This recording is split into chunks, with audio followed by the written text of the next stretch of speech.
সুপ্রিয় দর্শক, আসসালামু আলাইকুম। সবাইকে স্বাগত জানাচ্ছি আজকের গুরুত্বপূর্ণ সংবাদে। প্রথমে জানিয়ে দিচ্ছি সংবাদ শিরোনাম, পরে বিস্তারিত। একটা জিনিস আসলে বাংলাদেশে কখনো পরিবর্তন হয় না, এটা আমি খুব স্পষ্ট খেয়াল করছি যে যখন কোনো ঘটনা ঘটে তখন সেই ঘটনা নিয়ে নগদেই যে অ্যাকশন হয় এটা সারা বছর হয় না। আপনাদের খেয়াল থাকার করা কোটা মেধা, এটা নিয়ে ছাত্ররা যখন প্রটেস্ট করলো, আন্দোলন নামলো, দিন শেষে আওয়ামী লীগ সরকার যখন দেখলো যে ক্ষমতা হারাইতে হবে তখন হুট করে তারা এই যে কোটা মেধা এটা নিয়ে যেই দাবিটা ছিল রাতারাতি মাইনা ফেললো।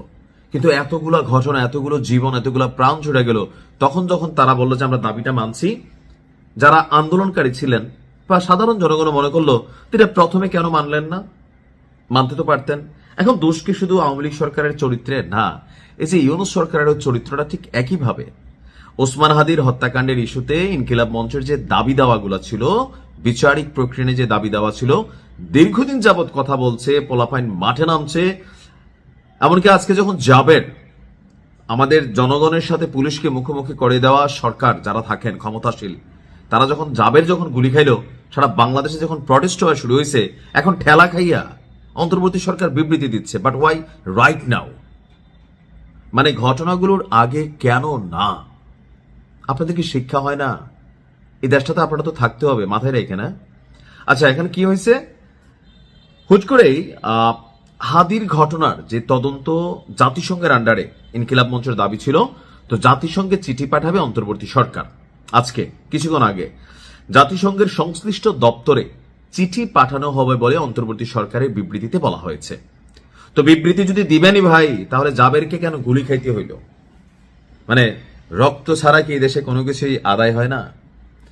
বিবৃতিতে বলা হচ্ছে যে শরীফ ওসমান হাদি হত্যার বিচারের দাবিতে 5ই ফেব্রুয়ারি 2026 বিকাল থেকে ইনকিলাব মঞ্চের ব্যানারে রাষ্ট্রীয় অতিথি ভবন যমুনার সামনে বিক্ষোভ শুরু হয়।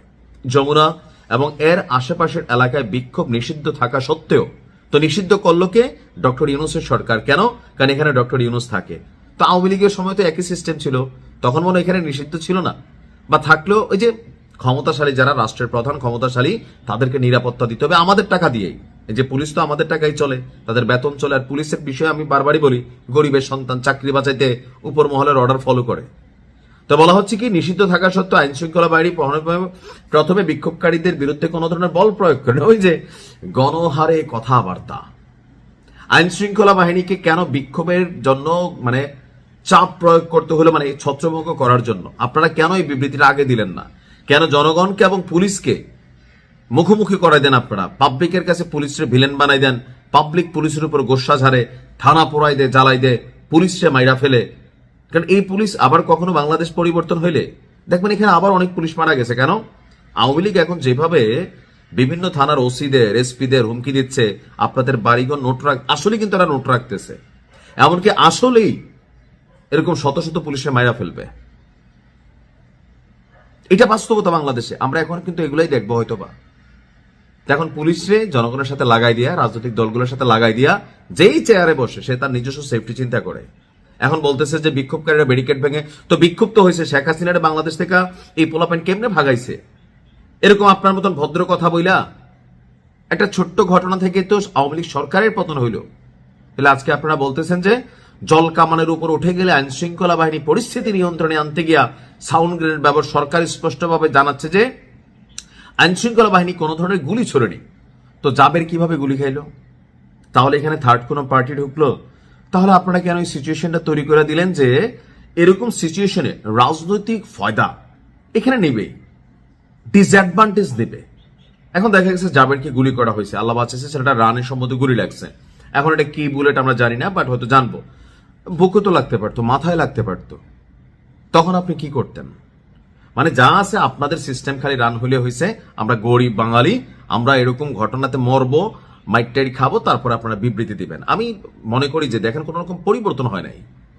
এখন অন্তর্বর্তী সরকার বলছে কি, আপনার আব্দুল্লাহ জাবের সহ 23 জনকে আপনার চিকিৎসা গ্রহণের জন্য তারা ঢাকা মেডিকেল কলেজে তারা সকল ধরনের ব্যবস্থা করতেছে। আর 8 ফেব্রুয়ারি জাতিসংঘের সরকার চিঠি পাঠাবে। সরকার শরীফ ওসমানের বিচারের জন্য স্পষ্টভাবে বদ্ধপরিকর। তো এইসব মানে কূটনৈতিক ভাষা শুনলেই মাঝে মাঝে জিদ ওড়ে। জাতিসংঘের অধীনে তদন্ত পরিচালনা আইনগত দিক সরকার গভীরভাবে পর্যালোচনা করছে, কচু করতেছে। আপনি যাই দেখেন কেউরই কোনো খবর নাই। পর্যালোচনা করতেছে কে? এটি বাংলাদেশের মানুষ বোঝে ভাই। ডক্টর ইউনূস আঙ্কেল, আপনার বোঝার কিন্তু বিষয়, জাতি এগুলা বোঝে। পাবলিক এখন আর ব্যাককেল নাই।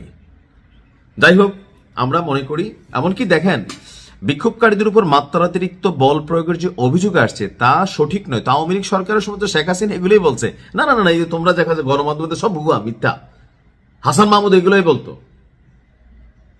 একই কথা। কিসের পরিবর্তন আপনি এখানে দেখছেন? কোনো কিছুই না। তাড়াতাড়ি নির্বাচন দিয়ে একটা রাজনৈতিক সরকার আনেন, তখন আমরা কথা বলার সুযোগ পাবো। ভালো থাকুন। আসসালামু আলাইকুম।